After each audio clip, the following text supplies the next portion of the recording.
My husband announced he was leaving me for my younger sister at our 5th anniversary dinner. "I'm in love with Ashley," he said, swirling his $200 Cabernet like it was some casual conversation starter.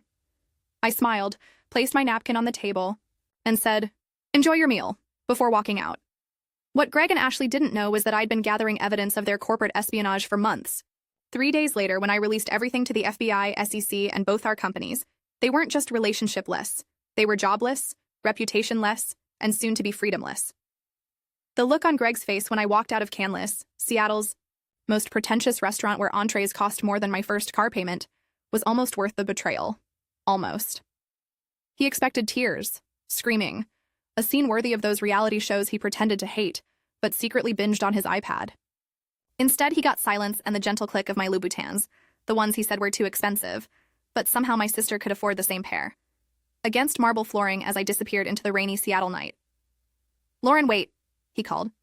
After me, but I was already sliding into my Uber, thanking whatever cosmic force had made me book a separate ride, just in case. 5 years of marriage, and he still didn't know me well enough to predict I wouldn't cause a scene. 5 years. And he never realized that quiet doesn't mean weak. It means calculating. Updated. I'm still processing everyone's comments on this post. You guys have been incredible with your support. Several people asked if I knew about the affair before the dinner. Honestly, yes and no. I suspected emotional cheating, but the corporate espionage? That blindsided me. Did anyone else discover something worse than the original betrayal? Let me rewind the tape a bit. Greg and I met during law school at UW. He was charming, ambitious, quick-witted, Starbucks in one hand, constitutional law textbook in the other, always with that half smile, like he knew something you didn't. I was immediately drawn to him. After graduation, I landed a position as in-house counsel at Meridian Tech, while Greg took a management track at the same company. Perfect power couple, our friends called us. My sister Ashley was always the wild card of our family. 6 years. Younger, eternally in my shadow according to our parents. While I was securing my future, she was changing majors at WSU like most people change Instagram filters.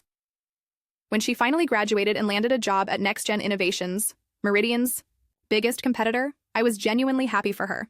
I even helped her prep for the interview. "You've always been the good one," she told me over brunch at Portage Bay Cafe 3 years ago. "I just want to find my own path, you know?" I remember nodding, thinking how mature she suddenly seemed. Our marriage wasn't perfect, whose is? But we had our rhythm.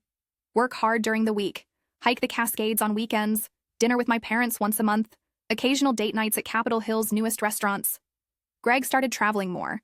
For work about 8 months ago. San Francisco, Denver, Chicago. Always with his phone glued to his hand, always with urgent work calls that pulled him away. I first noticed something was off when he came home from a Denver trip wearing a different cologne. Not dramatically different, just not the Tom Ford I'd given him for Christmas. When I mentioned it, he claimed the airline lost his luggage and he had to buy toiletries at the hotel shop. Plausible. But my legal brain filed it away. Then came the text notifications he'd quickly swipe away when I entered the room. The working late nights that coincided with Ashley suddenly being too busy for our weekly sister calls. The mysterious charges at restaurants I knew we hadn't visited together. I might not have connected the dots if I hadn't been assigned to Meridian's new data security protocol team. As part of the audit, we discovered unusual access patterns to our secure servers. Someone with high-level clearance was downloading sensitive product roadmaps, financial projections, and acquisition plans during odd hours. The timing matched. Greg's late nights at the office. Still, I needed proof before jumping to conclusions. So I did what any reasonable corporate attorney would do. I began documenting everything. I installed tracking software on our home computer, legal in Washington state when you own the device. I cross-referenced Greg's business dinners with Ashley's Instagram stories. The pieces started forming a picture I didn't want to see. But the final confirmation came when I accidentally picked up Greg's company laptop instead of mine one morning. His password? Ashley's birthday with an exclamation point. Amateur. What I found made me physically sick. Emails to a generic account with attachments of Meridian's confidential files, messages arranging drops with Ashley, discussions about their future together once this pays off. My husband and sister weren't just having an affair. They were selling Meridian's trade secrets to Next Gen through Ashley.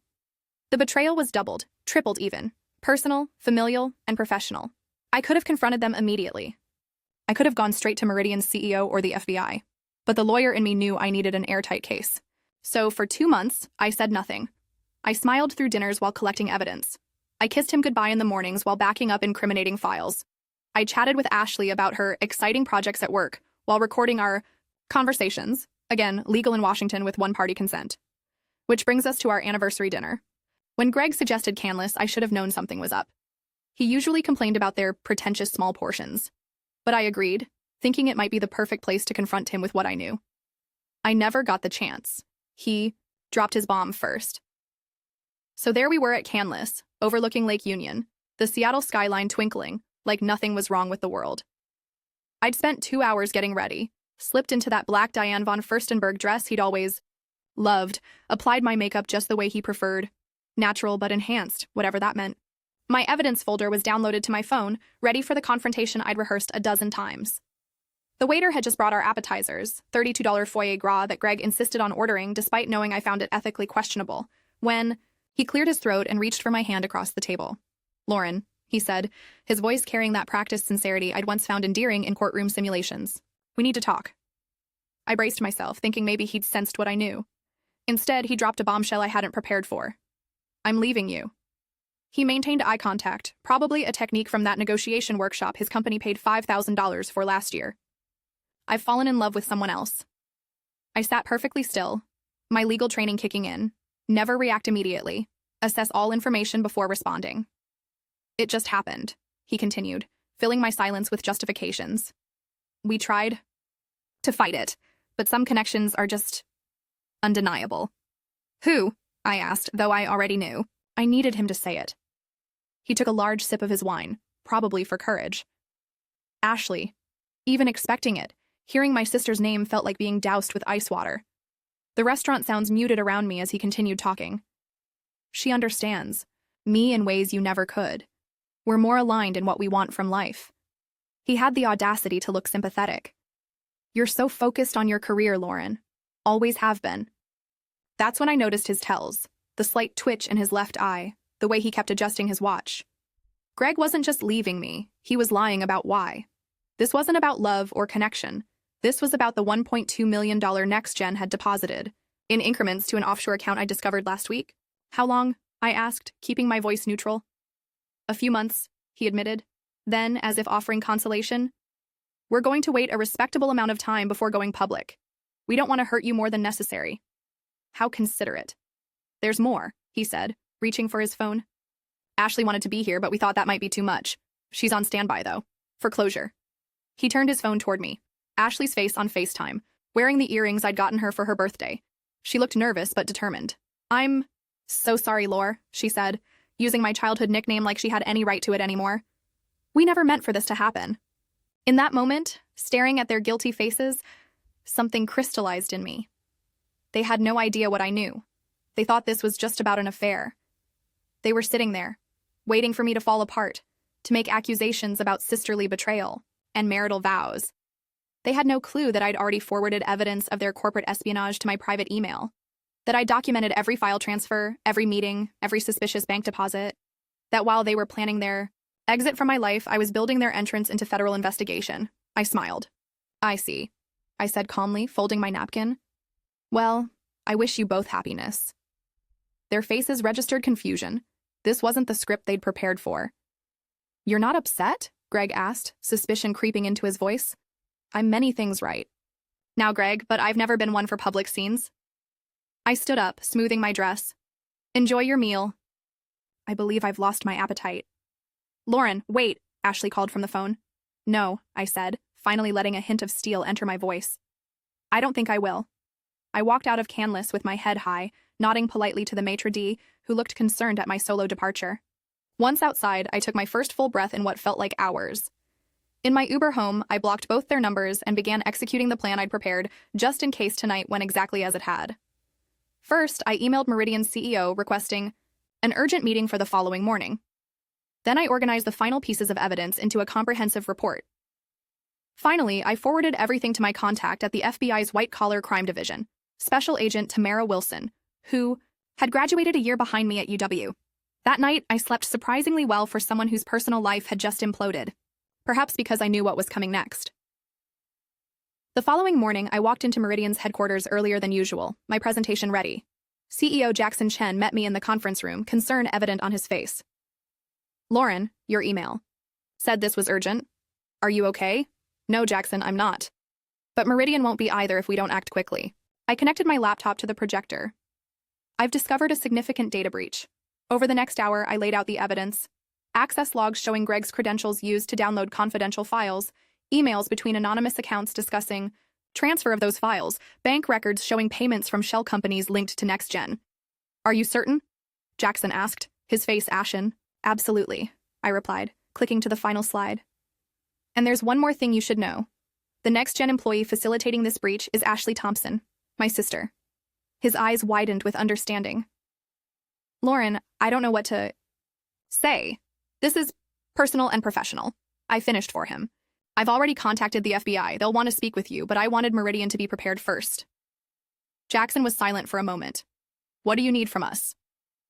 Full cooperation with the investigation, and I hesitated, then pushed forward. I want to lead our internal response team. I found the breach. I want to help fix it. He nodded slowly. Absolutely. And Greg? Should be arriving in about 30 minutes. I suggest having security escort him directly to this room. What followed was a blur of activity. Security officers, HR representatives, Meridian's full legal team assembling. And finally, Greg's bewildered face as he was escorted into what had become an impromptu tribunal. What's going on? He demanded, then spotted me. Lauren, what is this? I remained seated as Jackson explained that Greg was being suspended pending investigation for corporate espionage. The color drained from his face as he realized what was happening. You don't understand, he sputtered. This is personal. She's upset about you sleeping with my sister? I finally spoke. Yes, that's true. But this isn't about that, Greg. This is about you selling Meridian's confidential information to our competitors. That's what the FBI will be here to discuss in approximately, I checked my watch, 20 minutes. His expression morphed from confusion to terror. FBI? Lauren, you can't be serious. This is insane. Is it? I pulled up the evidence on the screen. Is this insane too? Your emails? The server logs? The offshore account? He tried denying everything, of course. Claimed the evidence was fabricated, that I was framing him out of jealousy. No one believed him. By noon, he was escorted from the building, personal items in a cardboard box, employee badge confiscated. Later that afternoon, I received a panicked call from my mother. Ashley had been taken in for questioning by federal agents at her office. NextGen's PR team had already released a statement distancing themselves from her alleged actions.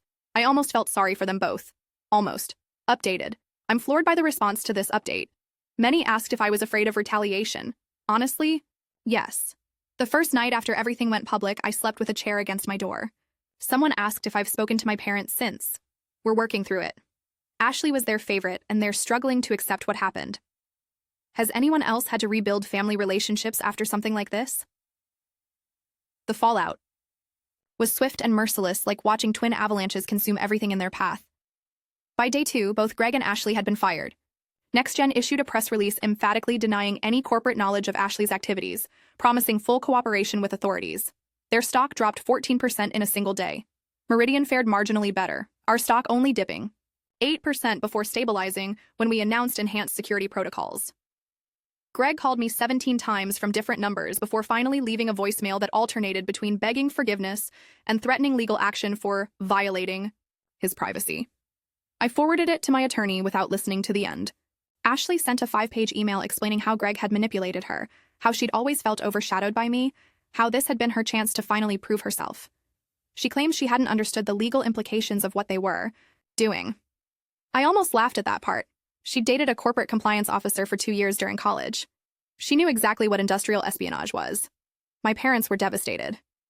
Mom called, sobbing, wanting to know how this could have happened, how her daughters could be so estranged that one would sleep with the other's husband, how the family would survive this scandal.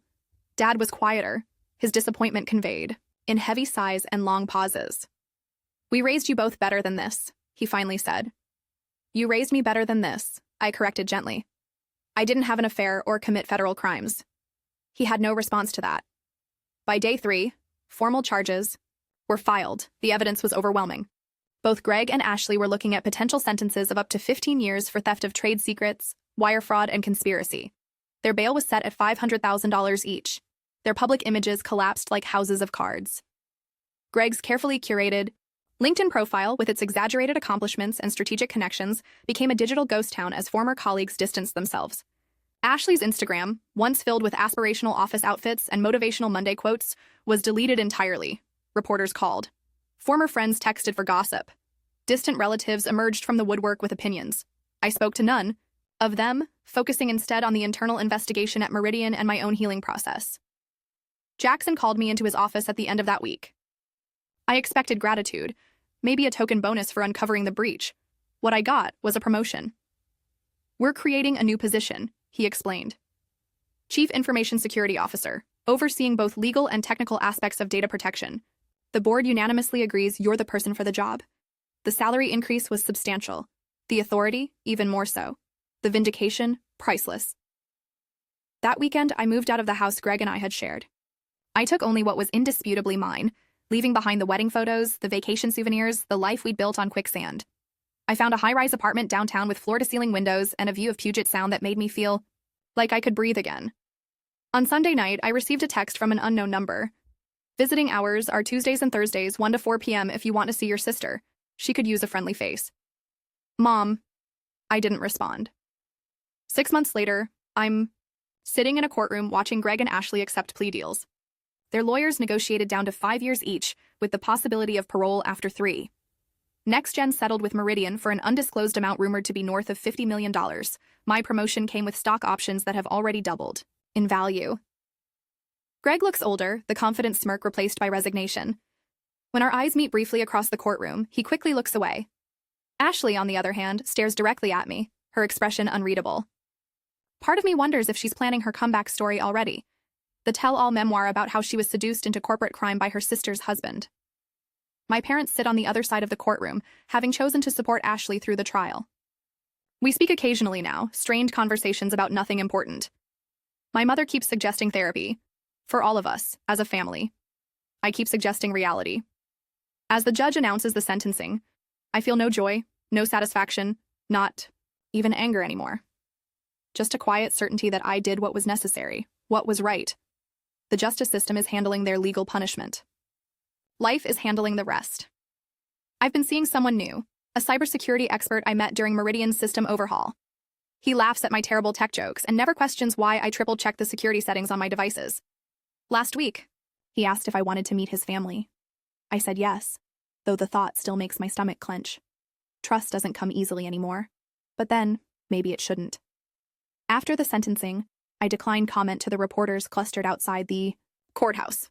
Instead, I walked to Pike Place Market, buy myself a ridiculous bouquet of dahlias, and take them home to my apartment with its fortress-like security system and breathtaking views. Some nights, I still wake up wondering what I missed, what signs I ignored.